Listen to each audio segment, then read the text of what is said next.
العالمين والصلاة والسلام على رسوله الكريم وعلى آله وصحبه أجمعين أما بعد فأعوذ بالله من الشيطان الرجيم بسم الله الرحمن الرحيم يرفع الله الذين آمنوا منكم والذين أوتوا العلم درجات والله بما تعملون خبير۔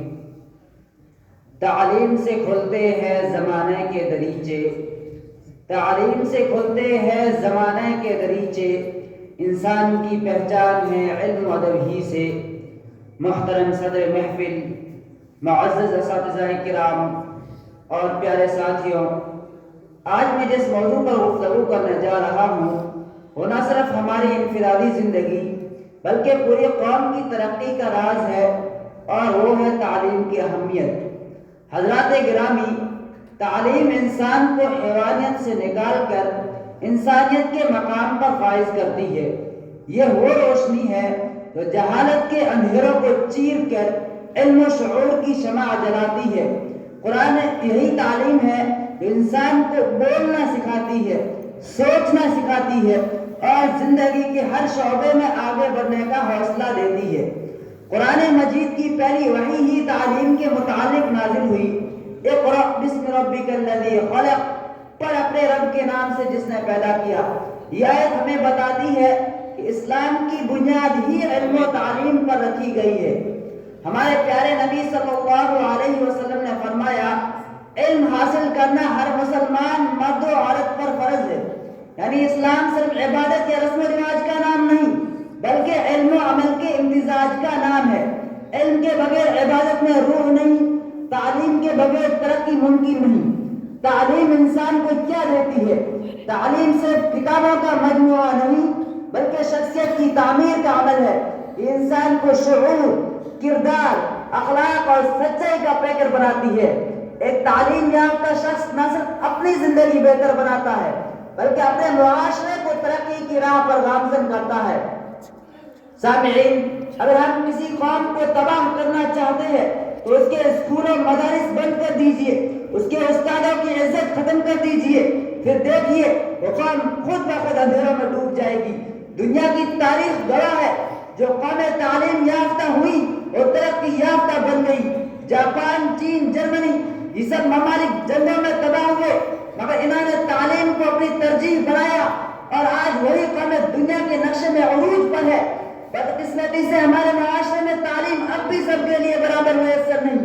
غریب کا بچہ اسکول سے باہر ہے اور جو اسکول جاتا ہے وہاں معیاری تعلیم کی کمی ہے۔ یہی وہ خلیج ہے جو ہمیں ترقی سے روکتی ہے۔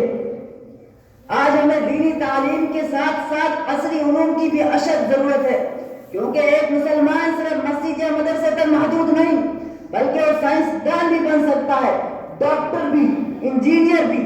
اگر اس کے پاس علم ہو تو دین اور دنیا دونوں میں کامیاب ہو سکتا ہے۔ ہمیں ایسے تعلیمی ادارے چاہیے جو ایمان اور علم کا امتزاج پیدا کرے، جہاں بچوں کو نہ صرف نصابی تعلیم دی جائے بلکہ اخلاق، کردار اور انسانیت کی تربیت بھی ہو۔ تعلیم کی بات ہو اور استاد کا ذکر نہ ہو تو بات ادھوری رہ جاتی ہے۔ استاد وہ چراغ ہے جو خود جل کر دوسروں کو روشنی دیتا ہے۔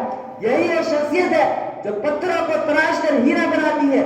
قرآن میں فرمایا گیا کہ اللہ تعالیٰ نے علم والوں کو درجات میں بلند فرمایا۔ ہمیں چاہیے کہ ہم اپنے اساتذہ کی عزت کریں کیونکہ وہی ہمیں علم کی راہ پر گامزن کرتے ہیں۔ حضرات گرامی، ایک تعلیم یافتہ قوم اپنے مسائل خود حل کر سکتی ہے۔ تعلیم وہ بنیاد ہے جس پر مضبوط قوم کی حمایت کھڑی ہوتی ہے۔ تعلیم وہ ہتھیار ہے جس سے جہالت، غربت اور ظلم کے خلاف جنگ لڑی جا سکتی ہے۔ اگر ہم اپنے ملک کو ترقی یافتہ دیکھنا چاہتے ہیں تو ہمیں کتاب اور قلم سے دوستی کرنی ہوگی۔ اسکولوں، کالجوں اور یونیورسٹیوں کو علم کے قلعے بنانا ہوگا۔ آخر میں یہی کہوں گا، تعلیم صرف کامیابی کا ذریعہ نہیں بلکہ زندگی کا مقصد ہے۔ یہ ہمیں انسان بناتی ہے، بشعور شہری بناتی ہے اور ہمیں ایک روشن مستقبل کی ضمانت دیتی ہے۔ آئیے ہم سب عہد کریں، ہم خود بھی تعلیم حاصل کریں گے اور دوسروں کو بھی تعلیم دیں گے اور اس روشنی کو اپنی آئندہ نسلوں تک پہنچائیں گے، کیونکہ تعلیم یہ قوم کی زندگی ہے اور جہالت ان کی موت۔ تعلیم کے تیزاب میں ڈال اپنی خودی کو، تعلیم کے تیزاب میں ڈال اپنی خودی کو، ہو جائے ملائم تو جدھر چاہے اسے پھیر، ہما علینا الا البلاغ۔